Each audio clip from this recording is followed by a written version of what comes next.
Hello, everyone, and welcome to the Housekeepers Podcast. Dare I say, the cleanest hour in podcasting. This is going to be what we like to call a fantastic show today. It's going to be a lot of fun. Mr. Ryan Renard.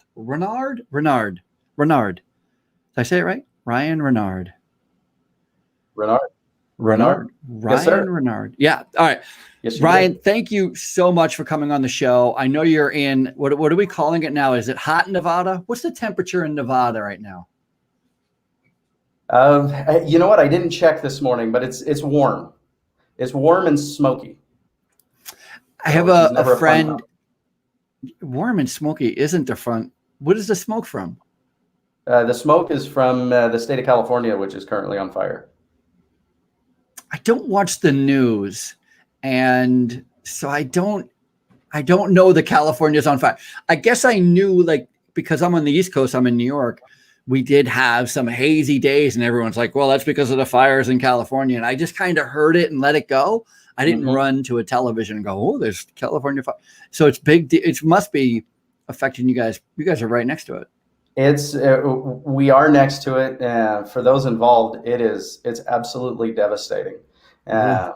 California usually has bad fire years, but the last two and this one especially have been just horrible. So, well, I don't know that sucks. I wish everybody well, but I didn't know. I ran a marathon in New Mexico. I don't know, 3 years ago. And at the mile 18 mark, because they had a wildfire there as well, the mile 18 mark, it began to get really smoky and kind of hazy. And they said, they were advising all the runners to walk. If you want to continue, just walk so you're not inhaling so deeply. And, a bunch of us idiots just kept running anyway. We figured the faster we get done the race, the better. Right. That makes sense. Yeah. So I'm super excited to learn how you got into the cleaning business, and you started a supply company too. Is that right? Well, I took over a supply company. Oh, very nice. And that must be recent, though. It was. So that happened at the end of last year. A good buddy of mine had been operating it since 2005. He actually started it. And he got to the point in his professional career where he was going a different direction. So instead of just shutting it down, he blessed my wife and I with the opportunity to take it over. And that's awesome. See what we could do with it. So I'm extremely excited about Mojave Supply. That's awesome. Supplies are big money. It's a big business. From what I understand, obviously I've been working with supply companies forever, being in the cleaning business, of course. Right. But one of my biggest kind of inside baseball understandings of supplies actually came from a barber friend of mine. He has a barber shop, and forever, because his barber shop is right in a shopping plaza, and it's got big windows and a lot of space. And he kind of, he's looking around. He's got a couple of chairs. He's got a couple of people working for him, but he's got all this retail space he doesn't know what to do with. He's like, he started selling jewelry, thinking that the young men who come in are buying something for their girlfriends, that kind of thing. But it wasn't until he stumbled upon the idea of providing shampoo and conditioner, high-end shampoo and conditioner for the moms of the young men who are going in to get their haircuts, that he landed on goldmine. And so he said, maybe after 2 years, the supply side of his business was 300% of his business. Oh, wow. So cutting hair became gravy and everything became the supply side. Yeah. Well, and from being in the cleaning business as long as you've been, equipment can make or break you. 1,000,000%. Yeah. And so it's exciting to be able to get a glimpse into this world. Mojave has been my supplier on the cleaning side since I originally started my businesses in 2006. And That's crazy. And now you own it. Yeah, and so now I own it. So it's a really neat opportunity. Extremely excited and looking forward to just growing that. But our goal with Mojave is obviously we're equipment suppliers, and that's what we're going to continue to do. And we want to provide solutions in that environment. but we just want to help with all aspects of the business, right? So sitting down with professionals, sitting down with experts, and just kind of like this, having conversations with them and see what nuggets we can pull out of that are going to help people grow their business, expand their business, solve a problem that they're either stressed about or didn't even know they had. I got to tell you that I wish I had someone like you who lived closer to me with a supply company, because I would love, and we talked a little bit about the idea, maybe, doing your own podcast and getting a little more active on social media, which I totally support. I think it's the smartest thing to do.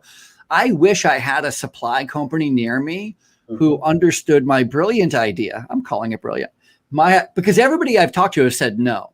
Either flat out they don't get the idea, or no, they don't have the space. But wouldn't it be great if I could do the Housekeepers podcast from their store, from their conference room, right? It's not only the podcast. I also host monthly in-person events. I host trainings, webinars. Imagine doing it at a supply store where I could actually showcase your equipment, your supplies. We're talking about how to change a rectifier on a side to side. I'll show you. Let me pull a rectifier out, Right.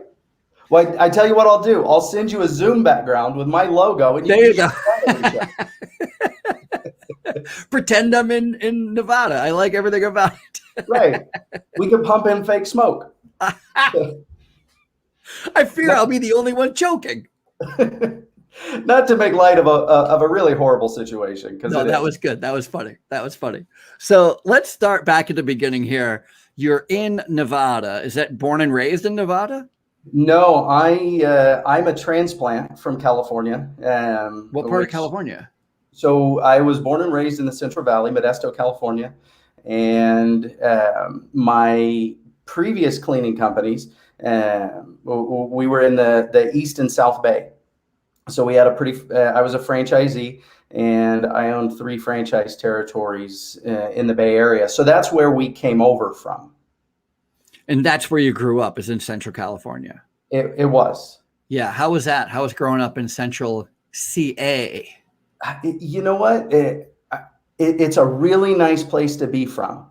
Not a nice place to live now, but a nice place to be from. Well, it's just changed. It used to be these little agriculture towns that dotted the Central Valley, and now they've become more bedroom communities for the Bay Area. I mean, the Bay Area has gotten so expensive to live that people are commuting 4 hours a day just to get to their jobs in the Bay Area. That by the time we left, and we had the benefit of being able to live in the East Bay. So my commute to work every morning was 8 minutes on a busy day.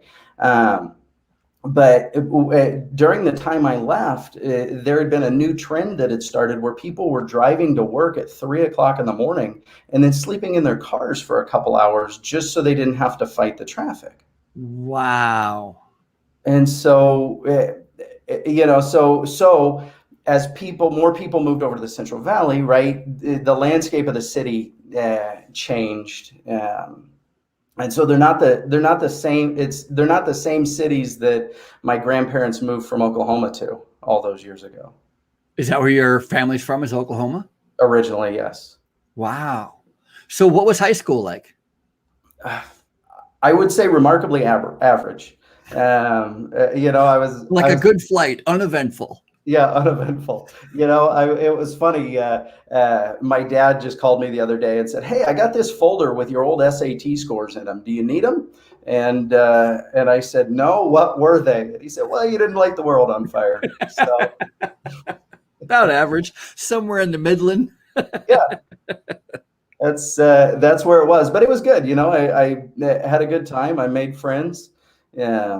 What did you work at all? Did you have a paper route or anything like that? No. So my first job was working for a pizza place. So I made pizzas. How old were you? 15, 16? Yeah, right in there. I think 15 when I started. So doing that throughout high school, if I wanted to drive, I had to maintain all B's and above. So that was that was a main focus. You can imagine a 16, 17-year-old kid wants to drive. So yeah, that's a nice incentive. I don't want to brag, but my first job in high school was as a janitor at the high school. Whatever. You started young. I started scraping gum off of underneath desks very early in my life. Yeah. Well, you know what? I had tables. I was doing it off underneath tables. So there you go. Similar. But then after round table, still in high school, I moved up to Blockbuster Video, which is a very old statement these days. Blockbuster Video. Yeah. Big fan. Yeah, no, it was a good job. I enjoyed it. I got to meet a lot of people. I was presented with a couple of great opportunities that I was too dumb to take at the time, and so. You mean like management opportunities, like getting into a? No, a guy who later became a friend of mine, and we'll get to that later in the story. But he would come in with his family to rent videos, and he was in the California Air National Guard. And if I would have listened to him and learned a little bit more, life would have probably taken a bit different of a direction. And it eventually got there. We can talk about that later. But yeah, when you're 16, 17 years old, you don't know what you don't know, and you think you know it all. So yeah, no question. What was he recruiting you? Like was he telling you all the positives of being in the Air Guard? He was, and he had nothing to do with recruiting. He was an officer.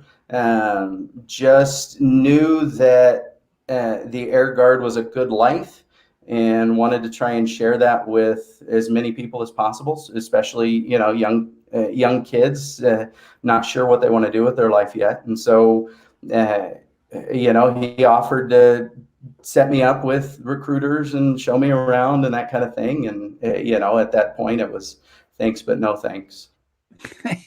I like that, because I'm a little bit the same way. When I see someone and I recognize, I'm like, oh, that guy would be a good Marine. I'd be like, I all of a sudden I put on my recruiter jacket. Never been a recruiter for the Marine Corps, but being a former Marine, I kind of have, I have two things. One, I kind of have an eye for it. I think I do anyway. I see people like, oh, you'd love the Marine Corps, that kind of thing. And also, I think the Marine Corps would love him. You know what I mean? Like, so it's like a twofer. Right. And so I do the same thing, but I only bring it up to people who I think are hard charging, who are motivated, who are working. And so it says a lot about you, just somebody recognizing you as a 16, 17-year-old kid working in Blockbuster. You're like, oh, what the hell am I? He saw something, obviously. Which I was extremely grateful for, and his part of the story is not done yet, but we'll get to him again later. But so from Blockbuster, I finished out my time in high school, and I started junior college. And so, what were you going to study in college? What was your idea? Well, I started out in hospitality and recreation management. Oh, okay. So not far from where you are now. No, it wasn't far. I had an opportunity through that, and really it's open to all college students, and I would highly recommend it. But Walt Disney World has a college internship. So after my first year of junior college, I had an opportunity to go back to Disney World for 7 months, and that was the beginning of life knowledge, if you want to, that real useful, practical, because Disney does a fantastic job at customer service. And so being able to go ahead. No, I just want to know what exactly is their secret sauce, and like what did they teach you? Like how was the orientation go? What's the So it did the biggest thing. Now remember, this is now 17 years ago for me. So I can't give it to you line by line, but the biggest thing at Disney is, as a cast member, you have to remember that there's people there that have saved their entire life up to that point for a Disney vacation, right? Like we're not going to pretend Disney's not an expense. It is. But there's people that have saved their entire life for this vacation. And if you have a bad day in front of them, then that could tarnish the whole reputation of Disney, right? Like, we went to Disney, we saved for so long, and we had a vacation because this cast member wasn't, or that kind of whatever. So if you went to work that day, regardless of what happened in your personal life, you understood that, hey, we got to make today special for people.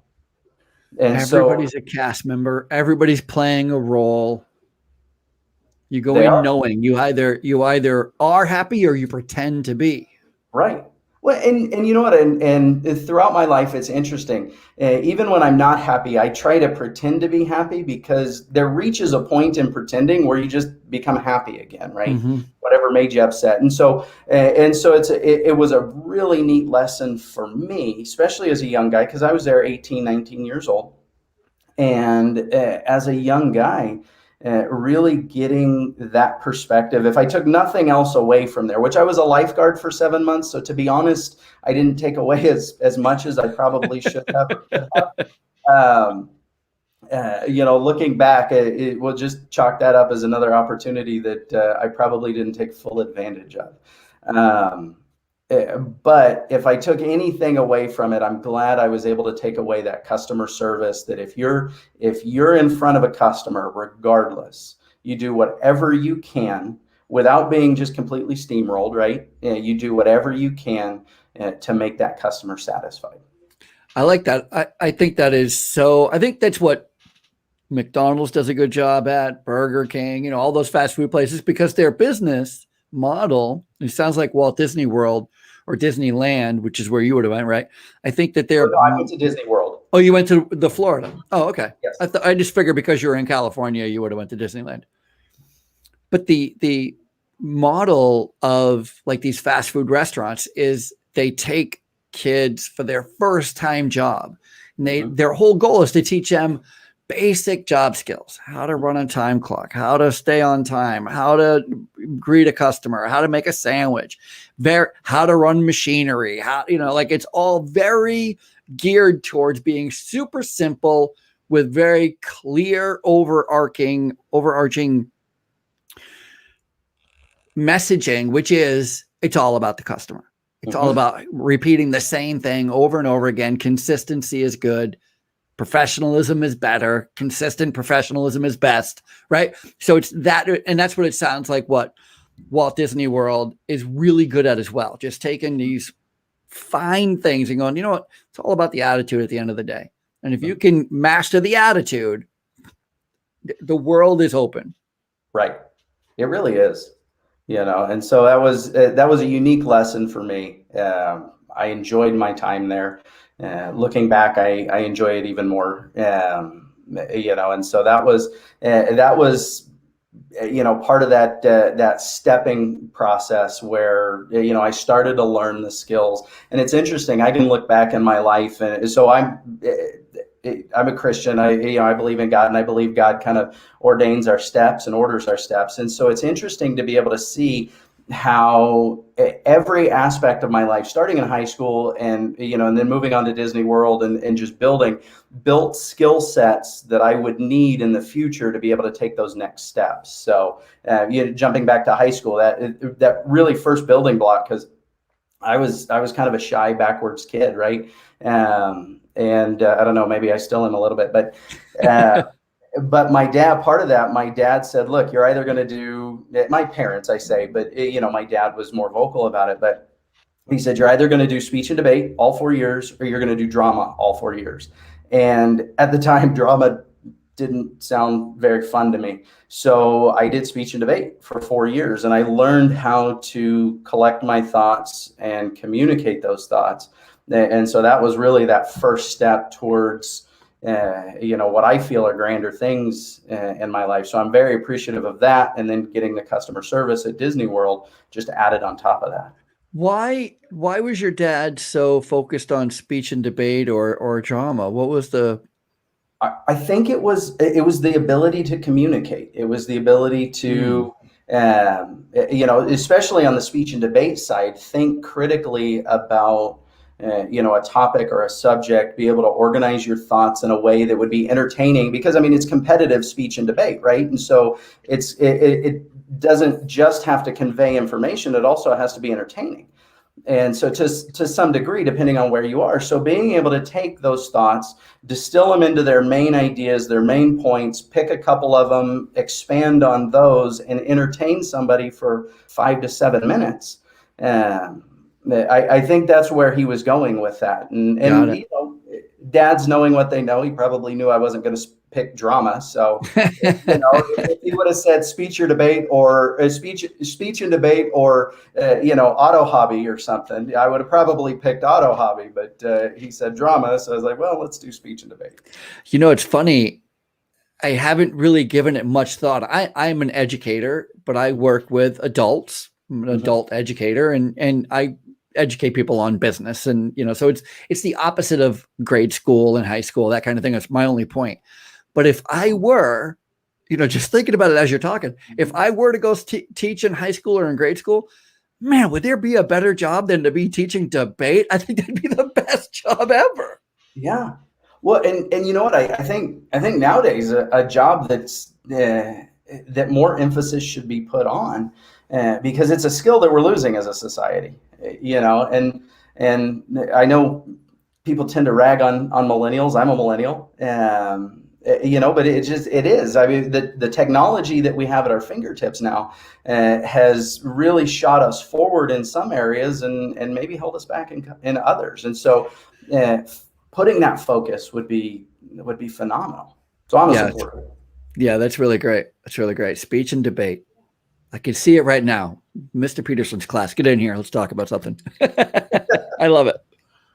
So no, it was good. I had a good. So okay. So you got speech and debate. So you're able to articulate some critical thought. Then you go into Disney and you're starting to get some customer experience and the idea of how important attitude is. You go back and did you finish up college? I didn't. So spoiler alert on that one. I've got one, almost 2 associate's degrees, but no bachelor's degree. And that kind of plays into the story. So when I get back from Disney World, while I was there, some friends that I had made got me really interested in politics. And so I came back, course corrected, started going after a political science degree, and became a field representative for a California state assemblyman. Which again, so the customer service aspect, you know, I mentioned that each experience kind of built upon each other. Sure. As a field representative, where you're representing an elected official because he is unable to be there, you have to make sure that you're articulating his points, not your points, and that you're representing him well, because you're literally the face of somebody else. And so it's kind of an interesting spot to be. But so the speech and debate definitely helped. The customer service definitely helped. And what I really learned in that job was business correspondence. Right. So because I would respond to hundreds of emails a week, hundreds of letters a week, it just on these different topics. And so being able to write in a way that now articulated those thoughts versus just being able to speak in a way that articulated those thoughts. And then it gave me structure, right? Disney World, there was definitely structure. Blockbuster, there was definitely structure. But with this position, that looked completely different. It wasn't just a 9 to 5 or a part-time, you're here between these hours. You may work a full day and then go to an event in the evening, that kind of thing. So again, that was kind of phase 3 that, you know, taught me more. And so I did that for almost a year and a half. And in that time, I had become friends with the guy who tried to recruit me for the Air Guard. And so he and I went to the gym together, and after a few months of going to the gym together, he owned 2 ServiceMaster franchises. And wow, I'm like sitting here thinking, how do we get to cleaning? Yeah, how is this possible? We're almost there. It is. Yeah, there it is. So he owned 2 ServiceMaster franchises, and so at 20 years old, he said, "Hey, why don't you come over and do sales and marketing for me?" He had a great operations team. He had great administrative team. But he was doing all the sales himself, right? And he'd grown fairly large, especially with the 2 franchises. So he said, "Come over and learn that." So now I had the opportunity to learn sales and marketing on top of the other stuff. So that was a very cool opportunity for me. When you say he owned 2 cleaning franchises, do you mean 2 different areas? 2 territories, yes. 2 territories. Because when you buy a cleaning franchise, you are geographically placed, right? So you can't sell outside of this geography. You have to buy another franchise. Right. I mean, as with everything, there's technicalities, but yes, if you want to actively sell in a new area, you have to buy that territory. So he owned 2 territories, and I did sales and marketing for him, which was neat. Probably one of my favorite ways to work, which is why I probably make a good business owner, but I was 100% commission. To get everything rolling, he paid me a small salary, but I was commission off of everything I sold. And so that was a neat motivator for me to be able to go out and just see what I could do, right? Yeah, 1,000,000%. And I think that too, kind of just, if when we're able to, which is so great about this story and just having this kind of an interview process, is we're able to go back from the beginning and go, wait, and you can kind of map out how you become a successful business owner and all of these elements that are stacking up into your favor. And we cannot gloss over how important it is to learn how to be an earner based on your ability. That commission-based pay. Oh, and especially when you take that to the next level of entrepreneurship, right? I mean, exactly. You have to be comfortable with not knowing where your next paycheck is going to come from. You just know it's going to come from somewhere. Mm-hmm.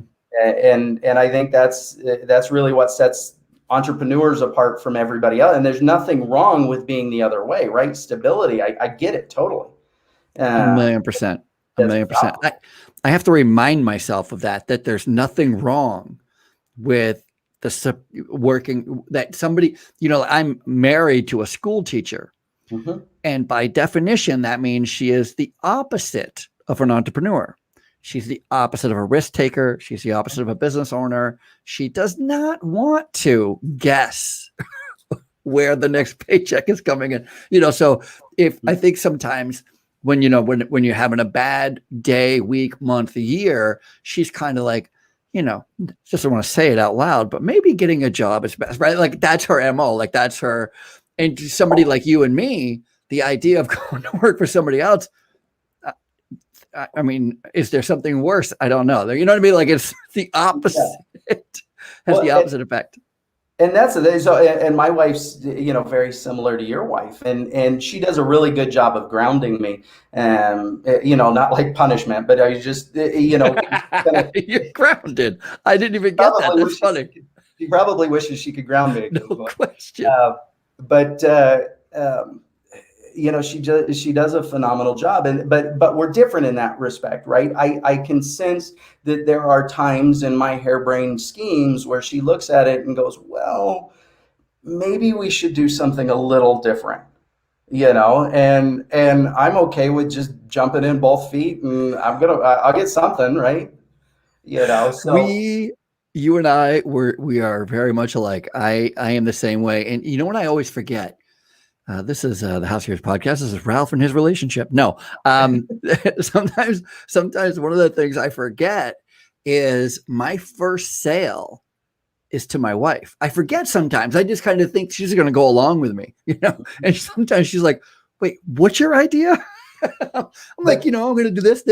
She's like, no, that's not going to work. I'm like, yeah, it is. And then we think it through, and I'm like, oh yeah, I guess. And that's the trick, right? But we have to be careful with it because we don't ever want our wives to feel like we're actively selling them on something, right? We've got to come alongside them and understand that, hey, their view of the forest is different than our view of the forest, and there's value in that. And so, no question. No question. I'm sure my wife has talked me off of ledges a number of times, and if I would have jumped, then I would not have been better for it. That's same here. Same here. I get ideas every day, and then it's 5 o'clock at night, and I'm like, "Where'd the day go?" Yeah. I've been down this rabbit hole of this great cleaning business idea. What? Right. No, I'm right there with you. Right there with you. So that's how you got into the franchise, is by him, sales and marketing. Love it. It is. It is. So very blessed. So like I said, he had a phenomenal operations staff, great staff all around, but phenomenal operations staff. So I don't know if you've ever done any extensive selling for, for a service-based business, but when you're a salesperson that has an operations staff that will back up everything that you say, you can just light the world on fire, right? And so I had the opposite effect. I was selling for people who would, and that's kind of what led to me.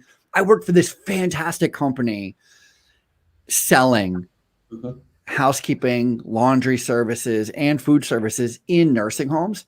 And I loved it. But what kept happening was when you sell it, as you know, you have to set up the account, which means you're identifying how much staff you need, how much supplies are going to cost, when you're going to, all of those budgetary line items, including how much profit you're going to make, is what the salesperson puts together. And then they get the contract signed. And we were paid based on the percentage of profit. So, there'd be like two different percentage profit lines. At this line, you make this much. At that line, you make this much, right? So the more you can get profit out of course, the more money you would make. Right. And I would sell it at the high end. And then my first profit statement would come out to where I'm supposed to be getting paid on it. And I was getting paid on the low end. I was like, wait, we're way more profitable than that. But the operators always wanted more staff. And they didn't get penalized if they used more staff because they weren't held to the profit out selling. You know what I mean? Right. Like it was this disconnect, and it eventually led to me going on my own. Well, and that's tough, right? There's always a delicate balance, especially as a business owner. But I mean, there's a delicate balance between sales and operations. Operations, yeah. 100% of the time, and so if you can kind of navigate that chasm and bring them both together, then I mean, you've really got a formula for success, because that's probably one of the biggest areas of contention in a business overall. So, 9%. But yeah, they were great, lit the world on fire. We actually had a period, it was about 16 or 17 weeks where I was able to bring in over $600,000 in annualized revenue because of just my confidence in his staff and the ability to go out and do what I needed to do. So much so that the owner came to me one day and said, "Hey, Ryan, I need you to stop selling." I'm 100% commission. Like, I don't think that's going to work. Did I just get fired? And I think that too is the other part where you want your salesman to have blinders on. You don't want them to know, whether you kind of want to keep it a secret from them, the operation side, because if you see that the operations are not going well, you're going to slow down yourself. It's funny that they came to you and said, slow down, but if you would have found out, right, that it wasn't going so well, you would have started slowing yourself down, which is no good for your own pocket. Well, to be honest, I was 20 years old. My attitude probably would have been, well, you need to get it together then. Which is way easier said than done. Oh, absolutely. Hindsight being what it is, I've been on that side of the coin now. So I'm well versed in how difficult that can be. But yeah, so because of that period, because of what I learned from him, I actually had the opportunity, and from what I understand, I was the youngest sole franchisee in ServiceMaster history to that point. And maybe still, I may have ruined it for everybody else, but they sold me my first franchise at 21 years old. Wow. Which was pretty cool. And that's amazing. Well, and I thought so too, and I was so thankful for it, and then in short order, I began to learn I didn't know what I didn't know, and there was a lot that I didn't know. But it was a great opportunity. It was a business that the existing owners were working in, but they were ready to give it up. So you were taking it over from somebody else. That's good. That's an easier. I did, but there was at the time there was only it was kind of interesting how it all played out. But they only had one client that they were cleaning on, and I think it was 5 nights a week that they were doing, but a small client. Like a Class A building, like an office building, or what was it? It was like a blood donation center or something. Sure. Like that. Okay. So a little bit of a healthcare clinic. A little bit. And what was ironic about it is when I bought the business, I actually had to buy clients from my former boss that I had sold for him, because they had locations in my new territory. So it was interesting how that all worked out, but we navigated through it. That's funny. That's funny. Yeah. You had to sell it twice. I had to sell it twice. Or sell it and buy it. Yeah. Whatever. So, but we navigated that, and what's neat by the time, really fast forwarding, that just didn't sound right. Sorry. Yeah. But after almost 9 years of operation, we'd grown to right around 60 clients, regular clients, and at the height about 30 staff. Wow. And were you specializing in one particular cleaning avenue, or were you cleaning anything? Construction cleanup, medical buildings, whatever? We would do anything and everything. If it was a commercial space and it needed cleaned inside of that commercial space, and I think to a certain extent that could have hurt me a little bit, just because we were so spread out. Like, for example, we had a beautiful winery that we cleaned their administrative offices. We cleaned some production space. We cleaned wine bar and a restaurant. And one of the things that they had an outdoor patio that I forget the frequency now, but they would strip all of the covers off of their patio furniture. We'd take it back to the office, clean it all for them, and then, deliver it cleaned and folded back to them. And it seemed like the right thing to do at the time, but I wonder if taking that time maybe detracted from something else that I needed to do. So anyway, just an aside, we were doing anything people needed. I got to tell you, if there's a common thread that I see, again, I'm a business strategist, right, in the cleaning business. But so speaking from that, with that small hat on, if there's a common thread, it's everybody trying to be everything to everyone. Because you're like, oh, the cleaning industry, I can clean anything. And the truth is, you should probably pick 1 or 2 lanes and then become really good at that. You get up into 5, 6, 7 different offerings. It's hard to even staff that. It's hard to even staff it. It is. Well, I mean, especially as you're looking at today's climate, with hiring, if you've got 5, 6 different lanes that you're running in, you're going to have some crossover between, employees to be able to do one or the other. But you just you add on more headaches than you really need. I'll share with you. So now Affinity is I learned to specialize, right? So we specialize in carpet and hard floor cleaning for commercial space, and we'll do residential for realtors and property managers. But essentially the unit has to be empty so we can go in, do a really good job, and we're done. But because very specialized. I like it. Good. Very specialized. Because of the relationships that I've built, there's a significant dollar amount that if I started a janitorial company tomorrow, we're talking a 7-figure dollar amount annually, that if I started a janitorial company tomorrow, I would be handed in work. But again, right now I sleep too well at night. And so, and I'm not patting myself on the back, so I don't want to, but it's just kind of the nature of things, right? When you do a good job in one area, people want you to do everything for them. And so, but I don't need the headache. So I stay specialized and I stay happy and I make less money and I'm okay with that. Yeah. I think you're on the right track. First of all, happiness. Mm-hmm. I saw a video recently where the guy started out, like a room full of people, and he was a motivational speaker. And so as motivational speakers do, they try to point out the obvious and to, just to let you know how clearly good you all have it, how clearly good we all have it. And his whole thing was, if you woke up this morning knowing I was going to give you $1 million, what would have been your, how would you have woken up? They're very excited.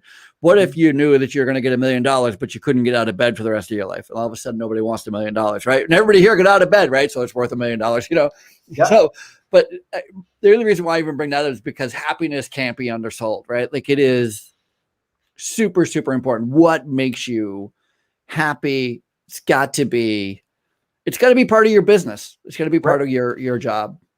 It does. And you have to be able to, and I struggled with that for a long time, learning, okay, what's going to make me happy. And, as a young guy with a business now and what I thought would make me happy then looks very different to what I know will make me happy now. But you're right. I look at everything through the lens of opportunity cost, right? So opportunity cost is the value of the choice taken versus the value of the choices not taken. Going back to living in the Bay Area, right? People commuting for 4 to 6 hours a day. Yeah, you're making 20 grand more, but if you actually calculated out the opportunities you're missing with your family, with your friends, with just everything, is that 20 grand really worth it? What's it costing you? I spent a long time. I was in sales for a long time, and I had a large area, multi-state. I spent every week in the car, every week in hotel room. I hated it. If I don't travel again, it's going to be fine with me. Yeah. No, and you get to that point, right? And so where's the balance? Where's the balance of doing what you feel you're called to do versus also making sure that, there's been a quote rattling around with me for a couple of weeks, and I kind of modified it. The original quote was, don't let what you do for God become more important than your relationship with God, and which is applicable to me, but also don't let what you do for your family become more important than your relationship with your family, right? And I think especially, and I can't speak to how women are wired because I've never been wired that way, but I know for men, it's extremely easy for us to justify working those 12, 13, 14-hour days because we're doing it for our family, right? Like that's important. That's what we're supposed to do. But 18 years down the road, you don't have a relationship with your kids. And we all know that scenario suffers in the end. So, yeah, that's a fair point. That's a fair point. I think that when you're a business owner too, I work all the time. I work real early in the morning. I work all afternoon. I work late in the evening. I'll get back to work after dinner. I'll be checking stuff before I go to bed. I'm almost working, or at least thinking about work, 18 hours a day. As a solopreneur, as somebody who is in a business owner position, I have two things. One, I feel a deep sense, like you're saying, of responsibility. I do feel a deep sense. It is me. If I don't do it, I'm not going to get paid. And the other part, and I'm going to admit this quietly, I love it. Yeah. I love it. I love what I do. I love who I work with. I love who I get to work with and who I get to meet and strategize and figure out. And I love it. I love it. No, and I'm the same way. I absolutely love working. But I love my family too, right? So I want to make sure that I prioritize things in a way that shows them they are a priority in my life, but that I'm also working so that we can do these things together as well. So, and not to take a deep. No, I like it. I think this type of conversation is definitely important. It's definitely needed, and it definitely defines and really shows how you got to where you are in the first place. So yeah, it's I've had a very supportive wife, kids too. They're all young. Is 7, 4, and 2. Oh my. Yeah, the 7-year-old was dropped off for her third day of third grade a little bit ago. So That is so great. You guys are already back to school, huh? we are. Wow. I don't think our kids are in college or grown, and they don't go back until next week to college. The move-in date is next week, but I don't think school started around here yet. If for little kids, I don't think it started. I think my wife, because my wife is a school teacher, I don't think she goes back till September 1. Oh, that'll be nice. Yeah. So she has 2 weeks, I guess, before she goes back. So you guys are back way early. Yeah, we start, well, I got to imagine you guys have snow days and things too back there. You have snow in Nevada? What? I know, right? Well, most people don't realize. So it's funny, I'll say I'm from Reno because we actually live in Sparks, which is right next door, but nobody knows where that is. So I call it Reno, right? Yeah. And so, oh, you live in Reno. What's that, like 45 minutes away from Las Vegas? No, it's like 4 hours, right? 7 hours. Yeah. So it's far. It's far. Yeah.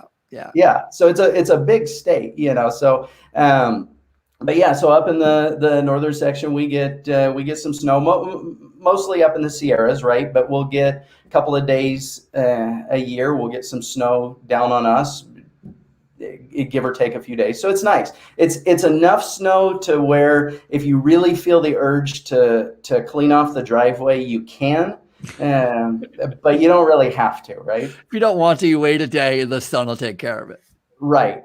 Yeah. So at least where we are, Reno is actually kind of a diverse, it has diverse microclimates. So it's interesting, but yeah, so because of snow days and other things, because of COVID, I think they're just trying to get everybody back as early as possible so that we can have a nice full school year. I like that. Speaking of COVID, how did you fare during COVID? Did you have to change any business practices? Did you lose any clients? What was the big struggle for you guys? So with Affinity, being that we focus on commercial so much, and our system hold on just one second. Let me just clarify that. So you dropped the franchise and then you went out on your own as Affinity. Well, there's a gap. So operated the ServiceMaster franchises. I got up to 3 franchises in the East and South Bay. And my wife and I just decided, we had our daughter at that point and decided, you know what, we don't want to raise our daughter in the Bay Area. The business climate in California and Bay Area specifically was pretty rough, so at that time, to be able to compete with government assistance, you had to be paying somebody $22 an hour full time. And that was 7 years ago you were competing? Yeah. Because that's our number one challenge now. Oh yeah. Is we're competing with the government across the country. You were competing with them back 7 years ago. Well, and so you got to remember, I was competing at that time. I was competing with state and local governments. Now, in the Bay Area, you're competing with state, local, and federal government. The rest of the country, by and large, is just competing with the federal government. But so yeah, it was extremely difficult in the housekeeping world. I mean, number one, especially in contract janitorial, you're not going to be able to justify to your clients, hey, I got to pay my people at least $22 an hour. They'll say, great, I'm going to the next guy. So you've got to figure out how to do that. So there were some challenges there, but we were ready to be away from the Bay Area. So my wife has actually she was in the California Air National Guard at that time for about 5 or 6 years. And I had always wanted to join the military. Going back to that previous recruiter conversation, I always thought I wanted to go active duty. So that's what I wanted to go active duty, Air Force Academy, and let's go that route. Life changes. And so now, we decide to get out of the Bay Area. So I did what any rational, normal adult male with a young family would do. And I joined the military and left for a year. Of course, who doesn't? Who doesn't do that? Yeah. And again, talking about a supportive wife, I have to tell you this, and I was sharing this story the other day. I have sat in the car. So, I would tell my wife, hey, let's go over and get dinner in such and such a town. I got to drop off some supplies to somebody, and then we'll go grab dinner. Okay. And I can't tell you how many times my wife has sat out in the car by herself or with our young daughter for 2-3 hours at a time while I go in a building to just drop off supplies and stay and do something that needs to be taken care of, right? And so she's always been extremely supportive, and I'm so thankful for her. I was blessed with a great fit for me. So again, supportive of the military, always wanted to do that. She was already in, so she kind of had an understanding. And so that's where I started to look around at different bases, and the Nevada Air National Guard, based in Reno, they had the job I wanted. There was only one job I wanted to do, which was aircraft loadmaster. And so I'm a loadmaster on C-130s, nice. Which has been a whole adventure in and of itself. We'd need another hour to flesh that one out. Well, you've been there. Of course. I've never been a loadmaster, but yeah, been in the military. Sure. Yeah. And so, so that's what brought us to Reno. And at that point, I decided, you know what, I'm not going to do the business thing anymore. I'm going to, because I'm a traditional, right? So with some exceptions, 1 week in a month, 2 weeks a year. And so I had to go get a real job also. And so I had the opportunity to do that. I worked for a great sporting goods company here in town, Shields All Sports. They actually have about 27 or 28 locations around the country now. Oh, nice. So gained a lot of experience there, did sales for them, did some marketing for them, and I got the itch again, right? And so I thought, you know what, why don't, my wife and I were talking, and I said, you know what, why don't I just get a carpet machine? I can go out and clean carpets in the evenings, weekends, make some extra money for the family, and we can go to Disney World every other year or something like that. And so I'd been thinking about that a lot, praying about it a lot. And at the end of 2018, I had the opportunity to deploy. And so I was gone for 2 months, and we had a lot of time to sit around and just talk to people and get to know each other's stories and that kind of thing. And the common theme that really kept popping back up was, you know what, I'd love to own my own business, but I have no idea how. And so when you've got young families, not everybody's like us, right? So when you've got young families, the responsible thing is not to go into something you know nothing about, and see if you can give it a go. And so that kind of morphed, and Affinity's got some really neat things on the horizon that I'm not going to share right now, but and so that's what got us to Nevada, into Reno. And then after deployment, I came back. I had 2 weeks off, and having time off doesn't bode well for me. So I started a company, and so give me a little idle time. I will create a business. Yeah, let's do that. So, 2019, January 2019, I started laying the groundwork.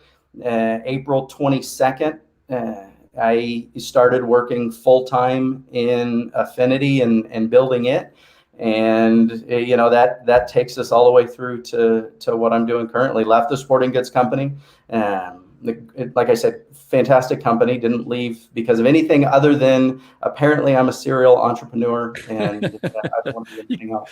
Somebody gave you 2 weeks off. It's not your fault. It's not my fault.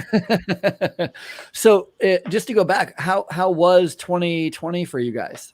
So 2020, like everybody, was rough. So we, the hotel and restaurant industry really love our system, right? We can give them their revenue back that traditionally they would lose when it comes to carpet cleaning.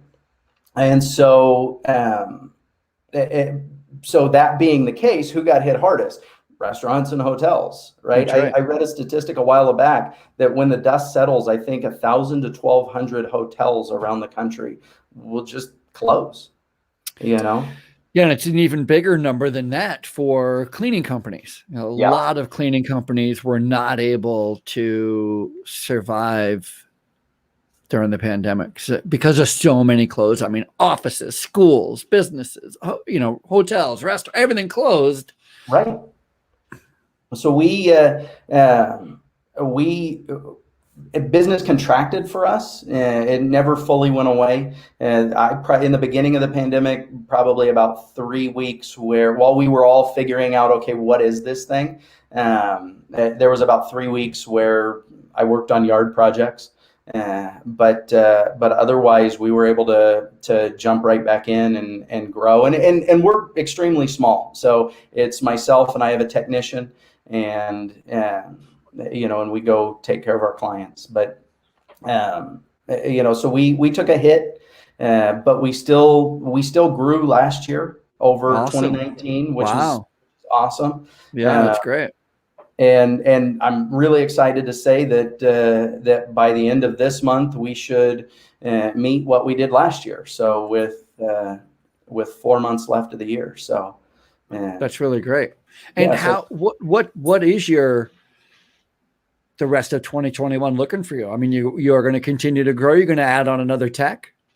Continue to grow. Looking to add on a tech here soon. Just to kind of help spread the workload, and I never want to get into a position where I take on so much work that now we just can't support it, right? Because nothing looks worse than saying, yes, I want the work, and then you can't do it. And so, or it takes you 4 weeks to get to. And so, build in a little bandwidth there and continue to grow. And I imagine with the clients that you're after, you can put them on some type of an annual program, whether it's quarterly, monthly, semi-annually, right? There's some longevity that you can have, even though you're focusing on a very small aspect of the cleaning industry. And there is, we have clients that go, once a year all the way up to once a month, just depending on who the client is. So yeah, what their needs are, what their flooring is made out of. Exactly. Yeah. And what level of traffic they're experiencing. So I got to tell you, there's a lot of people don't know this, but there really is a lot of opportunity for floor care specialists in healthcare, because most healthcare facilities, I'm talking like nursing homes, senior care facilities, hospitals, most of them do it themselves. They have their own cleaning company, or not cleaning company, but cleaning staff, employees. And they just are not equipped, and they don't have the experience and the expertise in proper floor care. And so there is a lot of opportunity there for somebody to specialize in just that one thing. There's a lot of healthcare facilities out there that may be interested. Yeah, no, and that's, and that's certainly, one of those things that we would love to look into. But I mean, so that's where, kind of tying Mojave into this whole thing too. Like, the greatest thing about the cleaning industry is it's extremely low barriers to entry, right? So you go out and get a vacuum cleaner and a mop bucket, and you can start, right? And I commend those people who do that, because it's a great way to start. But very quickly you start to learn, and I didn't know this before I was, knee deep in it.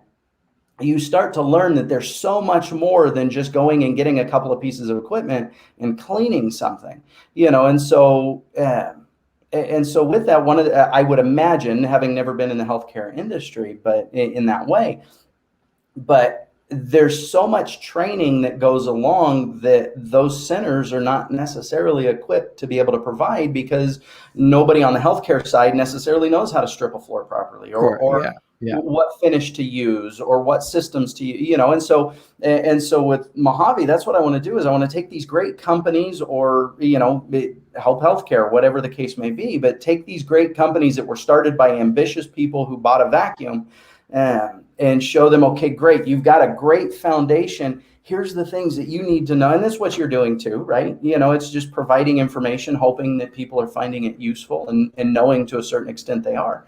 But okay, how do we get you to the next level? Because I want you to be at the next level. 1,000,000%. And I don't, it's funny, to go back to the sales end of it, as because you've had the experience. If you don't know how to run it, you're not going to be able to know how to sell it. Right. So one of the biggest, I'm trying to figure out if it's one of the biggest or if they're all very big. One of the barriers to entry into healthcare is understanding how do you operate a cleaning business inside of a nursing home or a hospital or a senior care facility. It's a lot different than you would. It's a lot different on every level, from bidding to cost accounting to staffing to managing to clean. It's so different. It's so different. Right, because I mean, in normal cleaning, in normal contract janitorial, people go home at 5 or 6 or That's whatever. right. You have the building to yourself. You never have the building to yourself in healthcare. Ever. You're always sharing space, mm-hmm. and you're normally sharing space with people who need to be tended after. So right.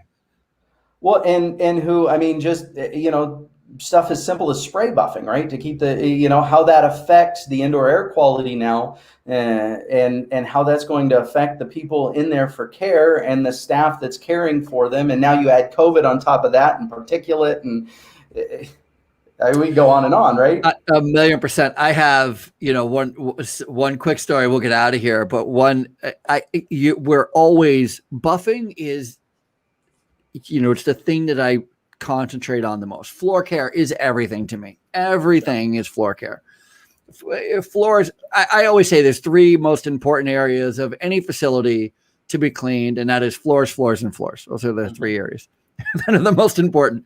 And I remember this one time that I had a floor tech who was buffing a hallway, and I was just there inspecting. So I'm just walking down the hallway, and I see that he's having a little bit of a problem managing his cord, right? So cord management, when you're buffing from a stick buffer, the cord management could be a thing. We wet floor signs, tying to the cord to the railing so it doesn't, wreck the rectifier when it pulls out of the wall, all this stuff.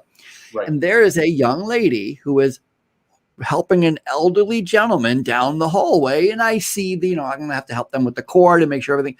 I'm focused on the cord. That's all I'm focused on. Right. Making sure they get by the cord okay.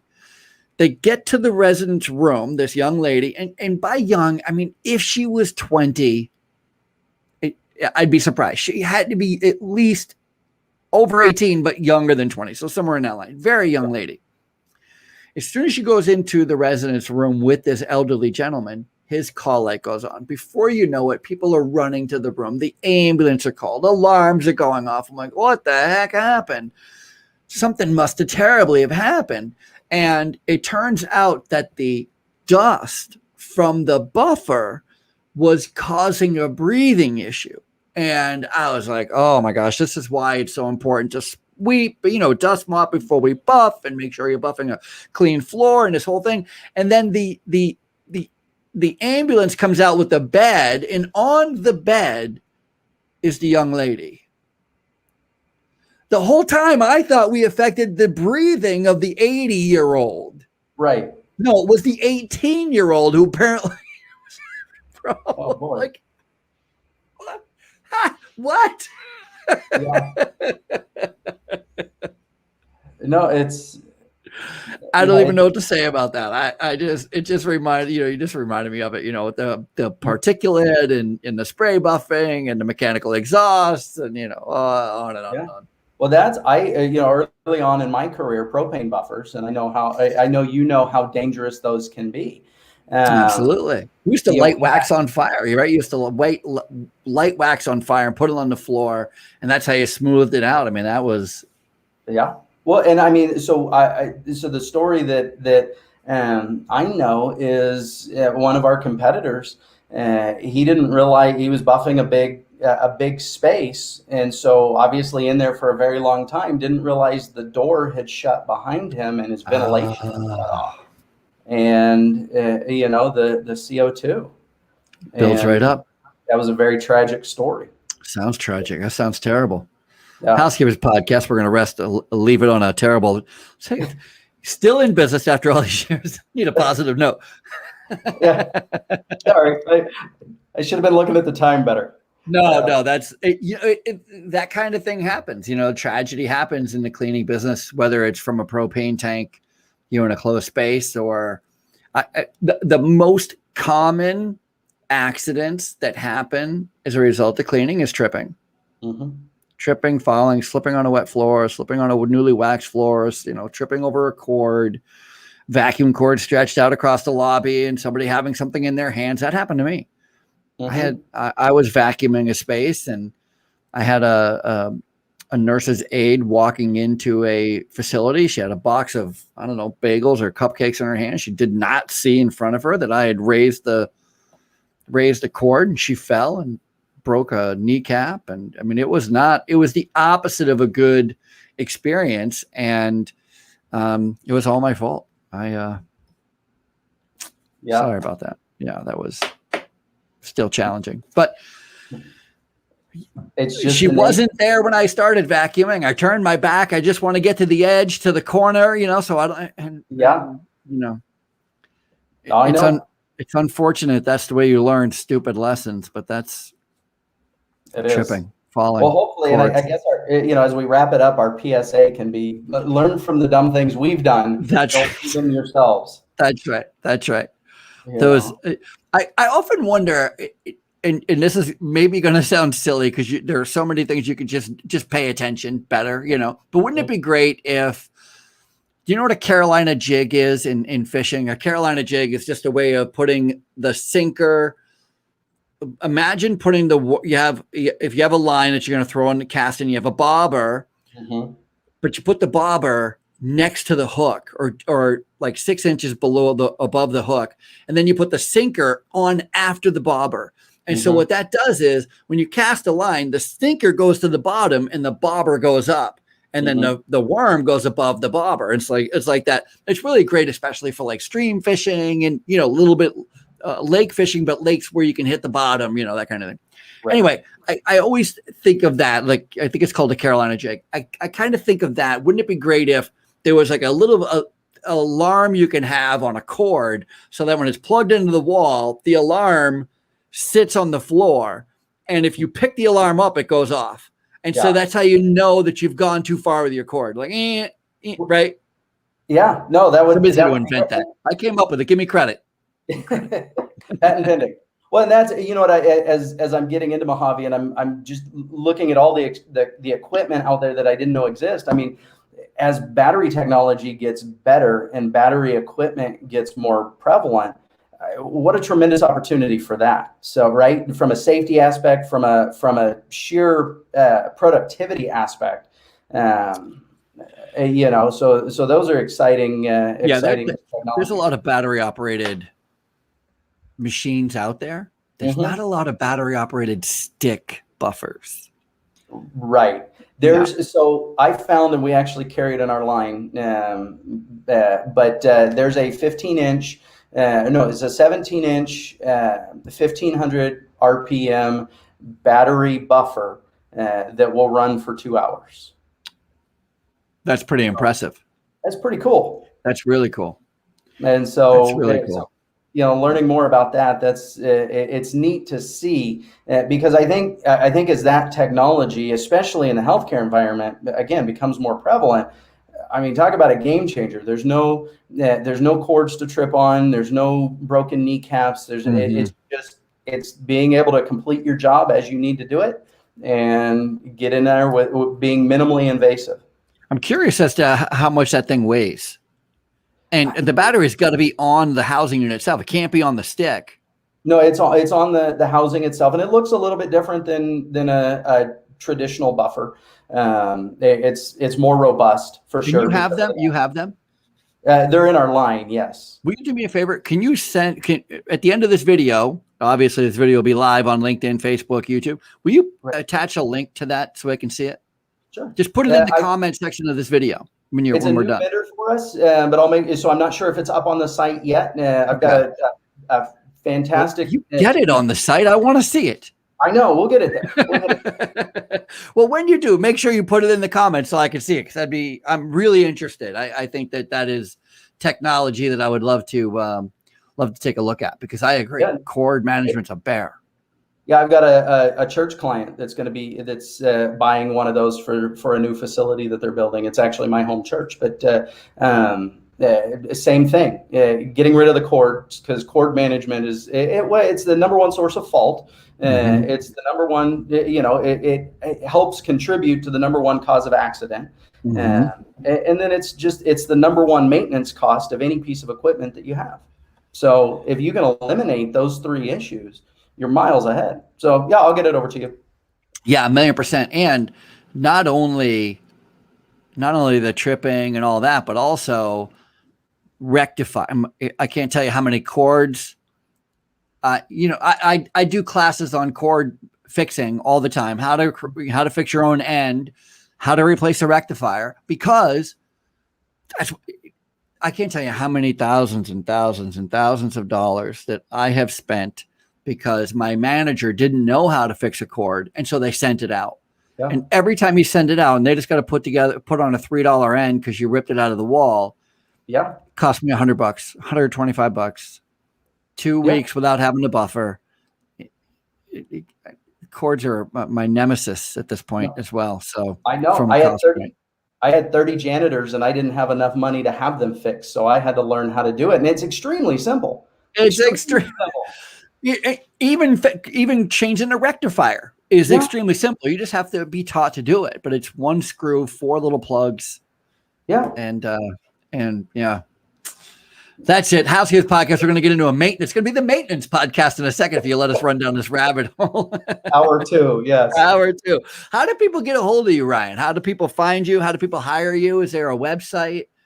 There is. So for Affinity, it's www.affinityccs.com. That's Affinity Commercial Cleaning Service.com.